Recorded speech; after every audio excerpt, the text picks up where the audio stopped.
मेरी तुझ कलम ने आज उसका है गुणगान किया, जिसकी वीरता और शौर्य का सबने था सम्मान किया। कुरुक्षेत्र के महायुद्ध का 13वां दिवस था वो, अर्जुन ना खुद को रोक सका, इतना क्यों विवश था वो। अर्जुन के दूर चले जाने पर यहाँ व्यूह का तंत्र हुआ, बचे 4 भाइयों की मृत्यु का षड्यंत्र हुआ। कोई नहीं जो भेज सके, किसी को इसका ज्ञान नहीं, अभिमन्यु को आधा था उसको पूरा ध्यान नहीं। अभिमन्यु ने आगे बढ़कर अपना शंख बजा डाला, उसके गर्जन से उसने कौरव क्षेत्र हिला डाला।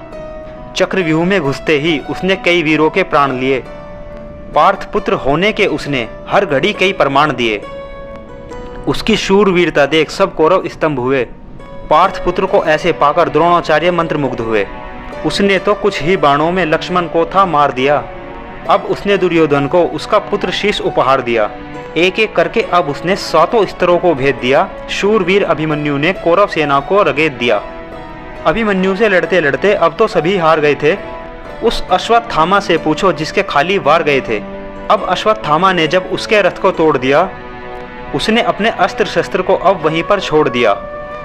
उठाकर रथ के पहियों को उसने जो प्रहार किया, कौरव सेना के कई वीरों का उसने था संहार किया।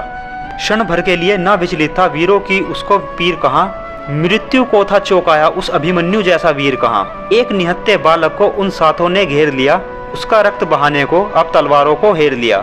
तलवारों की वर्षा की उस पर, उनकी आंखों में नीर कहाँ, 7 से लड़ा अकेला था उस अभिमन्यु जैसा वीर कहाँ।